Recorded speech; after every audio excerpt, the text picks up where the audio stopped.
Sa pagbukas ng ilaw at pagrolyo ng kamera, tila isang pelikula ang binubuo sa ilang tagong bahay. Maselan ang bawat eksenang kinukunan.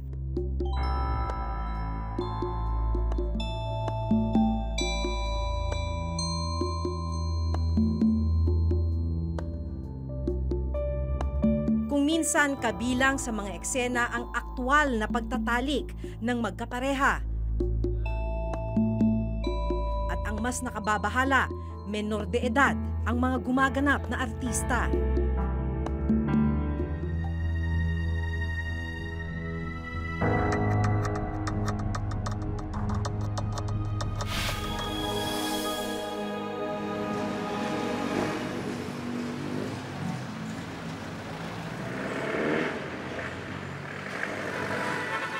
Labing-anim na taong gulang si Crystal, hindi niya tunay na pangalan. Nang unang mapasabak sa paggawa ng mga masiselang video. Pinasok ko to noon dahil talagang wala eh. Hopeless talaga ako noon. Wala akong trabaho.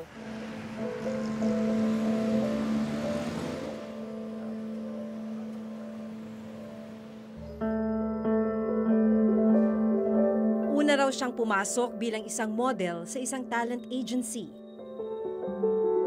Ang unang alok daw kay Crystal ay gumanap na extra sa isang indie film. Pero laking gulat raw niya nang ibang eksena pala ang kukunan sa kanya. Ang sasabihin nila is, o extra ka lang dito. Kunwari, ikaw kapatid ni ganyan, yung ganito, ng artista. Tapos, pagdating na doon, saka ka isasalang, oh may bed scene ka. Wala sa usapan eh, bakit, diba? Tsaka ganito lang yung bayad sa amin. Pinapasok ko pa rin kasi extra income. Si Jay, hindi niya tunay na pangalan, isa raw sa mga inupahang maging cameraman sa lihim na proyekto. Kwento mo lang, ano yung kalakaran niyan? Paano nila ginagawa? Nag-start kami sa pagkukuha nila ng babae sa iba-ibang lugar. Nagkikita-kita na lang kami sa isang place, bahay, or province. Hindi rin kami magkakilala. Then doon na lang namin makikita yung scripts na ginawa nila kung paano gagawin yung shoot namin. Minsan nagugulat sila, hindi nila alam na ganun yung eksenang gagawin nila, na akala nila patwitams lang sila or kung anong video lang yung kukunin sa kanila. Alkohol lang ba o minsan binibigyan sila ng drugs para kayanin nila yung eksena? Kung sa makikita niyo sa babae, nagiging halos wild siya eh. So kung kukunan ka ng camera ng ganong eksena, kung baguhan ka sa ganong eksena na may nanonood sa'yo, may gagalaw sa katawan mo para may makita yung mga masela mong parte, hindi ka makakagawa nun kung wala ka rin karga. Kapag languna sa alak at droga ang mga magsisiganap, saka raw sisimulan ang pagrolyo ng kamera. Kalimitan ho kami probinsya, bahay lang. Mag-anak, may shoot lang kami. Ang tema ng shoot namin is mag-asawa na kumaliwa yung lalaki, nagkaroon ng ano. Pero pagdating sa bed scene, hindi na nila alam na may ginagawa kami sa taas. O sa kwarto kung saan kami mag-shoot ng bed scene. Ilang taon tong mga talents nyo? Yung pinakamabata naming nakunan is 15 years old hanggang sa naging 16 years old siya dun sa kalakaran na ganyan. Nung una nabababuyan ako, syempre. Naawa din, syempre. Kasi syempre, bakit ko kailangan gawin yun? Hindi ko na, kumakain naman ako ng 3 beses sa isang araw. Depende raw sa gagawing eksena ang halaga ng ibabayad sa mga artistang gaya ni Crystal. Ano nangyayari?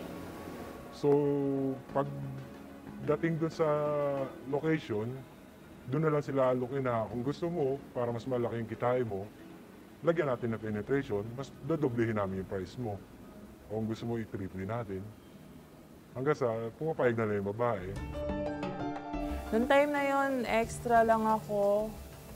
Sa isang pelikula is 1,500 lang yata yon. Tapos, yung pangalawang pelikula ko, 2,000. Aabot naman daw ang bayad kay Jay ng mula 7 hanggang 10,000 piso. Siya na rin kasi minsan ang nag-e-edit ng mga video. Yun yung gusto kong malaman. So, pag na-shoot nyo na, anong sistema? Kunyari, pagkatapos nyo i-shoot? Ano po, after na-shoot namin, isa-isa nung tatawagin ng director namin, assistant director, yung mga talent, doon na rin ho kami nababayaran. Yung iba nagugulat kasi mababang bigay sa kanila. Dagdag pa ni Jay, maraming producer ang nasa likod ng ganitong mga ipinagbabawal na produksyon.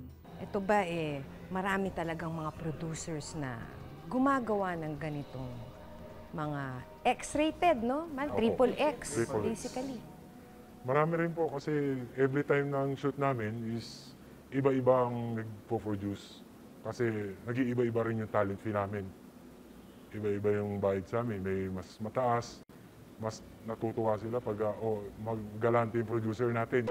Ang mas nakagugulat, may malaking pangalan din daw na sangkot dito. Pero para na rin daw sa kanyang kalitasan, tikom ang bibig ni Jay kung sino-sino ang mga ito. May mga malalaki ba? Meron din po. Nakilala ko, halimbawa, kilala ng taong bayan. Opo, meron din po. May mga kilalang rin po. Nasa industriya din po. Sino-sino yung mga yan? Hindi rin po na ano sa amin naiharap sa amin. Kasi kalimitan sa shoot namin, hindi halos sila nagpapakita. Hindi namin alam kung nandoon siya mismo sa shoot namin. Pero yung iba, parang nakikita namin kasi sila na yung sinasalubong. Ang malalaswang eksenang panandalian lang na kinunan, mabilis daw na kumakalat at naibebenta. Nagtungo ang Reporter's Notebook sa ilang lugar sa Kamaynilaan. Dito natuklasan namin na lantarang iniaalok ang mga pornographic DVD na kinatatampukan ng mga menor de edad. Gusto talaga minor. Opo. Kaya yung mga talent, talagang minor ang hinahanap. Pagka medyo may edad naman yung talent namin, pinapabata rin sa makeup para mas mablenda. Sinadya ng Reporter's Notebook ang Optical Media Board o OMB, ang ahensyang itinalagang tumutok sa mga kaso ng pamimirata ng optical media gaya ng DVD. The only way really for us to finally get rid of this, actually, if I can have my way, give me a year, double our budget for 1 year lang, double our budget. And give me siguro mga 2 unit ng PNP na naka-assign sa amin na tutulong anytime. 1 year. Wala na yan. That's how easy it is. Identified na namin lahat yan eh. As to whether or not bakit hindi napupuntahan, that's another story siguro. Madami kasing factors na dapat i-consider. Number 1 is, do we have the resources for it? Number 2, limited kami sa NCR. Hindi lang naman NCR ang problema. Madami niyan sa Visayas, madami niyan sa Mindanao especially. Pero ang mga pornographic videos o DVD hindi na lang dito sa Metro Manila ibinibenta. Ayon mismo sa OMB, mas dumarami ang mga nagbebenta sa iba't ibang syudad o urban centers sa bansa. At dahil sa internet, simbilis na rin ng kidlat ang pagdami ng kopya ng mga masiselang video online. Sa pag-aaral na World Porn Revenues ng website na top10review.com, lumalabas na pang-8 Pilipinas sa may pinakamalaking kita sa paggawa ng pornographic video.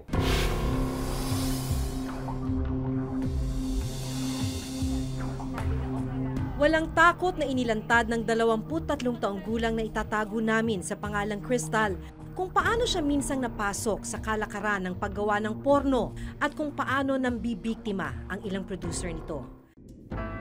Ayon sa nakausap naming cameraman na itatago namin sa pangalang Jay, mula 2 hanggang 3 proyekto may ganitong tema ang natatanggap niya kada buwan.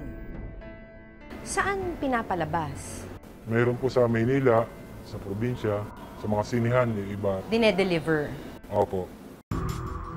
Sa imbakang ito dito sa OMB, libo-libo ang mga nakumpiskang DVD na ang ilan naglalaman ng mga masiselang video. In terms of amount, usually we put an estimate of around 500 sacks. So, Kasi mga 10 to 12 million siguro. May pagkakataon raw na umabot sa 30% ng mga nakukumpiska nilang mga DVD, pornographic ang laman. Pumutok yung mga scandals na uso dati. So ang dami namin nahuhuli. And dun sa 30% na yun, siguro mga 20% nun was child pornography talaga. Yung mga bata sometimes would be as young as 5 years old.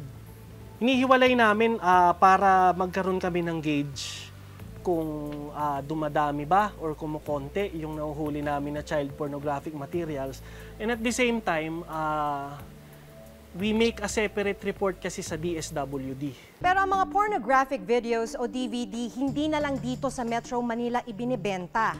Ayon mismo sa OMB, mas dumarami ang mga nagbebenta sa iba't ibang syudad o urban centers sa bansa. Everything is being downloaded. So mababa yung demand talaga dito. So what they do is they maintain na lang yung mga gawaan nila dito, but they send it out sa mga outlying provinces. You are endangering or putting into jeopardy the future of the child. So dapat yung pinakamabigat na parusa ng isang ng gobyerno ang ibigay dito sa mga perpetrators na to. Sumasabay din daw ang bentahan sa modernong teknolohiya. Bukod sa DVD, libo-libo rin daw ang kinikita ng mga producer sa mga videong inilalako sa mga flash drive o USB. Kung USB, saan ibebenta? Iba po sa probinsya na dadala. Ang USB nasa 4,000 to 5,000. Marami ba to? Marami po. At bukod sa mga flash drive, online na rin ang bentahan ng mga pornographic videos. Ang masaklap, ang mga kawawang biktima walang kamuwang-muwang, nakalat na pala ang kanilang mga video online. Sa pag-aaral na World Porn Revenues ng website na top10review.com, lumalabas na pang-8 Pilipinas sa may pinakamalaking kita sa paggawa ng pornographic video. Tinatayang nasa $1 bilyong ang kita sa paggawa ng ganitong mga video at sinasabi na may mga dayuhan at Pilipinong sangkot umano rito. Sa buong mundo, nasa $97 billion naman nakabuang kita ng mga gumagawa nito. Ang tanong, bakit patuloy ang ganitong kalakaran sa kabila ng pagkakaroon ng mga hensyang nakatalagang pumigil nito? Meron ngang mga ganitong programs in place against child pornography pero hindi naman alam ng mga tao, so wala siyang ano. And most of the victims of child pornography, of exploitation, of abuse are those in the grassroots level. Yes, our problem with regard to child pornography is once it was uploaded in the internet, we cannot get the details from the telcos or the internet service provider. So it will take time. Like if there is a reported incident that someone is uploading a child pornography, so matatagalan bago namin yan makuha. There is always a new technology. Siyempre, the government cannot cope up with this. Bukod sa mga porn movies, patuloy pa rin daw ang pag-usbong ng tinatawag na cyber pornography. Ilan sa mga sangkot dito, mga minor de edad din. Dito ay pinipilit na magsagawa mga biktima ng mga sexual act online. Ang kanilang mga kliyente nagmula pa sa iba't ibang bansa. Sa pag-aaral ng Virtual Global Task Force, lumalabas na isa ang Pilipinas sa 10 mga bansa na may pinakamalalaking merkado para sa child online pornography. Naglabas din ang PNP Anti-Cybercrime Division ng listahan ng mga lugar kung saan pinakatalamak ang child online pornography.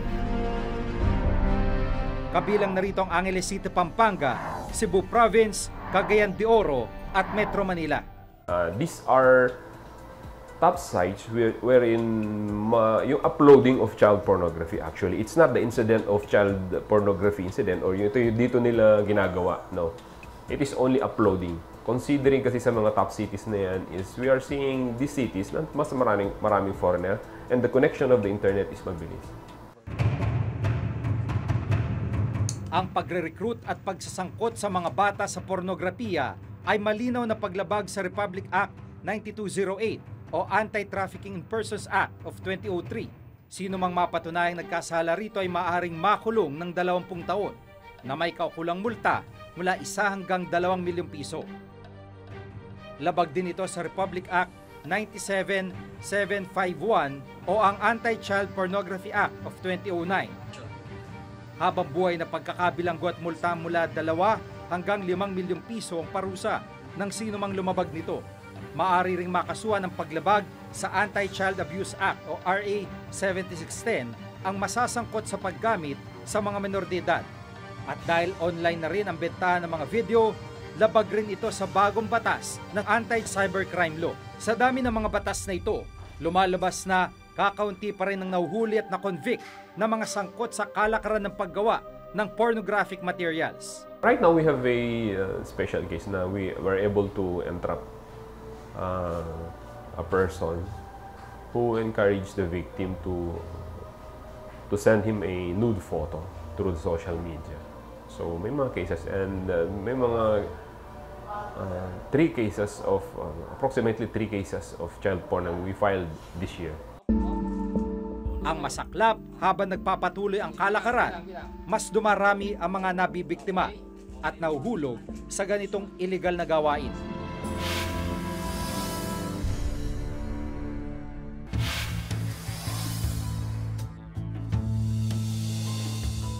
Sa ngayon ay nakakalas na si Crystal sa kalakaran ng paggawa ng mga masiselang video. Pero may payo siya sa ibang maaaring maging biktima nito.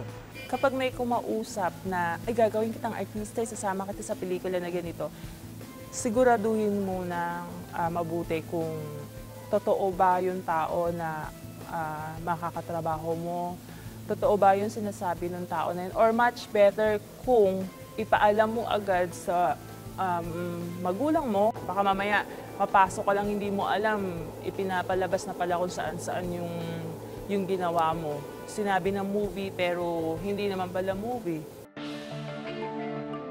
Malalim na sugat at habang buhay na pilat ang iniiwan sa mga menor de edad ng panandaliang video na pinagkakakitaan ng iilan. Hindi ito dapat payagan at kailan may hindi magiging katanggap-tanggap sa isang sibilisadong lipunan. Ilang bata pa ang kailangang maging bihag nito bago lubusang umaksyon ang mga kinauukulan. Ako si Maki Pulido. Ako si Jiga Manikad at ito nakatala sa aming Reporter's Notebook.